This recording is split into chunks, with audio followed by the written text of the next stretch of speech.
Hey everybody, movie reviewer next door here, and I'm back with another review. And this time, I am reviewing The Rebound. This is a romantic comedy film from 2009, directed by Bart Frundlich, and it stars Catherine Zeta-Jones, Justin Bartha, Art Garfunkel, Joanna Gleason, and Lynn Whitfield. In this film, upon discovering her husband's infidelity, Sandy leaves the suburbs and moves into the city. There she befriends Aram, a guy whose wife only married him so she could get a green card. Sandy hires Aram to be her nanny, and it isn't long until Aram and Sandy find out they get along wonderfully and start to date. But is the relationship real, or is it in fact just a rebound for both of them? So, what did I think of The Rebound? Well, I kind of watched this just off the top of my head, saw it was on Tubi, and I was like, oh, I like Catherine Zeta-Jones, romantic comedy. She's done good romantic comedies before. I like her as an actress. Maybe not the most fantastic actress, but she is very pretty, and that does help. But I remember her being good in Mask of Zorro, and that one where she dips beneath the lasers. I can't remember the name of it, but um, this was okay, but it's bumped up a little bit by Catherine Zeta-Jones's performance. But let me get to the cast. Um, Catherine Zeta-Jones plays Sandy. She discovers in some of the videos from her son's birthday party, her husband was cheating on her, so she moves into the city. Catherine Zeta-Jones is a good pick for this type of role because I believe her as kind of an every mom, even though she is like outrageously gorgeous. I do think she still fits in this role. Um, she has some really nice acting moments. Some that I can think of off the top of my head are during a class at the women's center where it's like letting out your aggression. She does a really good job during that scene.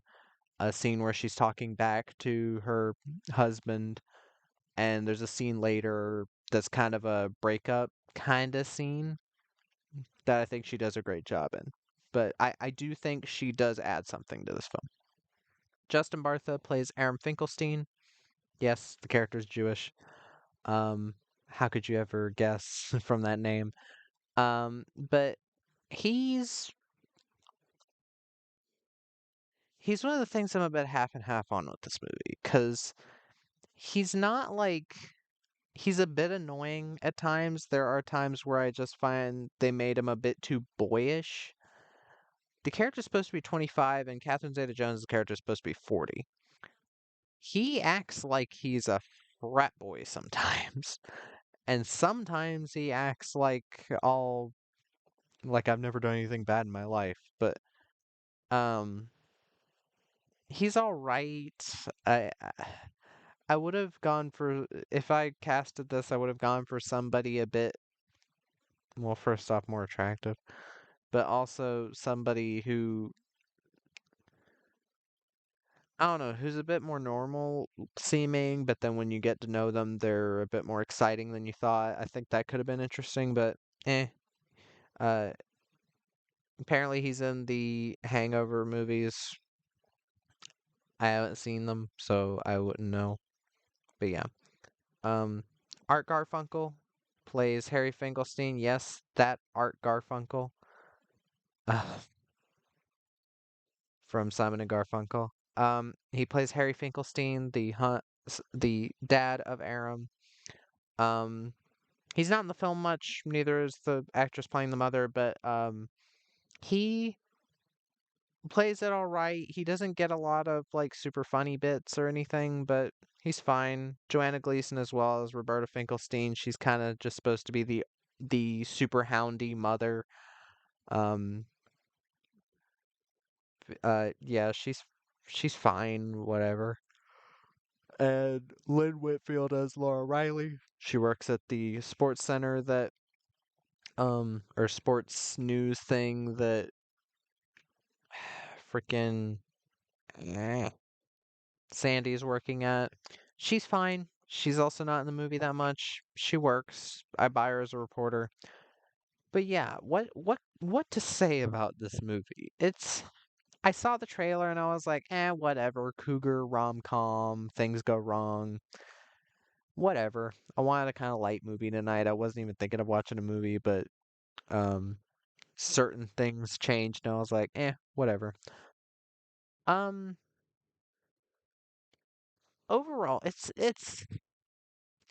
if Catherine Zeta-Jones wasn't in it, I probably wouldn't recommend it at all. I don't even know if I fully recommend it anyway, because it's a low 7 out of 10. And the reason for that is very, very off balance movie. And by that I mean there are times where it feels like, oh, there's some really good filmmaking here, or some decent humor, or I think there's decent chemistry between Justin Bartha and Catherine Zeta-Jones. Even though I think Justin is very wobbly with his acting at times, I buy that there is something there, which is what you need in order for any rom-com to work is chemistry, and a lot of rom-coms nowadays just don't have any chemistry. I haven't seen the only one coming to my mind right now is Bros, but only if somebody like tells me to watch it, I'll ever watch it. Because from what I've heard from friends, it's just god awful. But there is some chemistry here, and I can give the film that these characters don't they don't like just go into it like the relationship. They take a bit of time with it, but they also don't have enough done with the relationship because they officially become a couple kind of like an hour in or like 49, something like that, super close to an hour in, and this movie is only an hour and a half. And the kind of breakup thing uh, was very forced.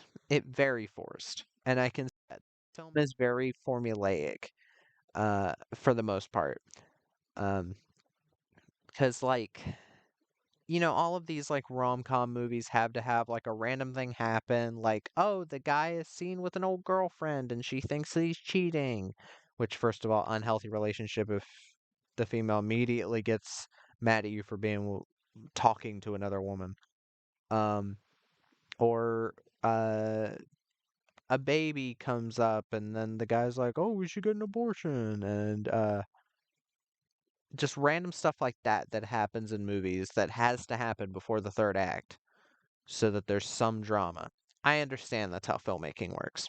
I understand that you have to have some type of drama.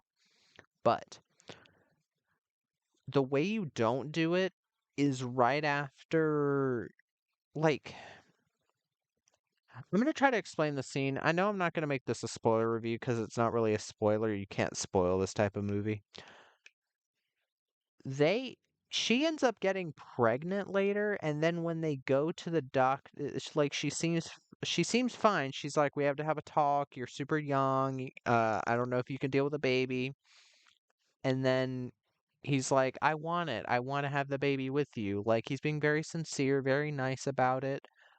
Um, and then when they go, she seems upset because they're saying it's some type of pregnancy with the fallopian tube instead of the egg or something. Then they're in the um then they're in the elevator and she looks like pissed at him for some reason, and then she like runs away from him outside and says, I should have been thinking better when I thought I could have a baby with you." And it feels like 10 whole fucking minutes of the movie have been removed, and it just really did not flow well there, because that's the point in the movie where they kind of like separate, and it just feels so forced, and it doesn't feel natural at all, because up until the scene where they go to see what the baby looks like, the scene right before is them like talking about names for the baby, and there's not a single line of dialogue or facial expression that makes it seem like she doesn't want to be with this guy. So it really does feel like this is just thrown in there to have the whole drama element. And yes, you can have that in these types of movies and have it be believable. Here it's not believable because the story leading up to then doesn't it just really feels again like they shoved it in. And it annoyed the fuck out of me. But what else? I'm trying to think of other things. Children. I don't let me look up what the children's names are. I think it's um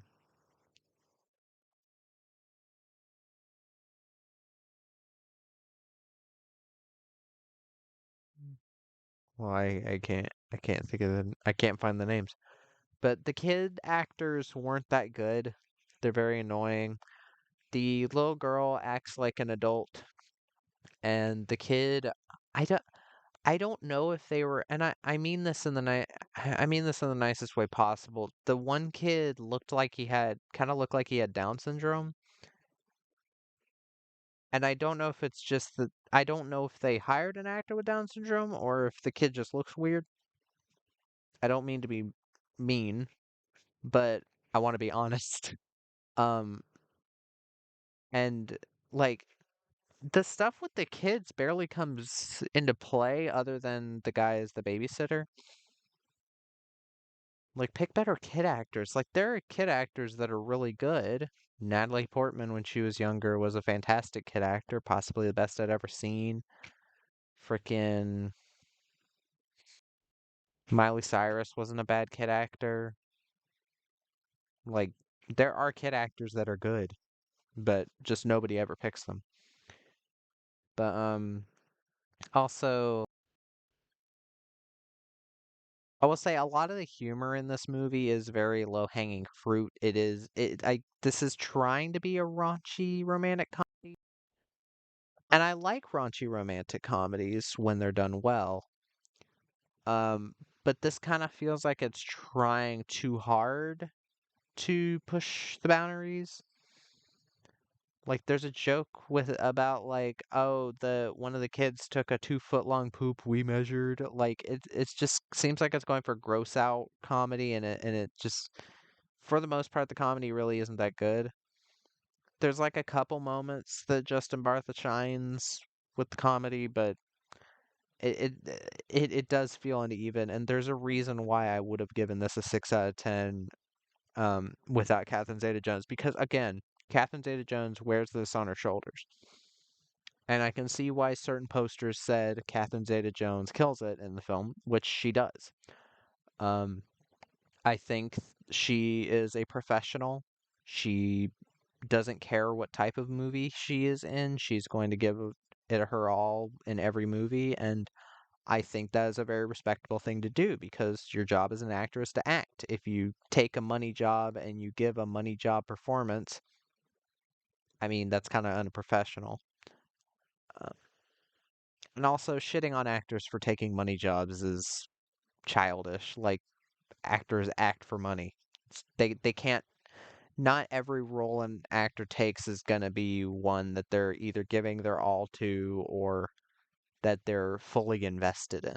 So, kind of a childish argument there. But what else? Did I think? Um, hmm.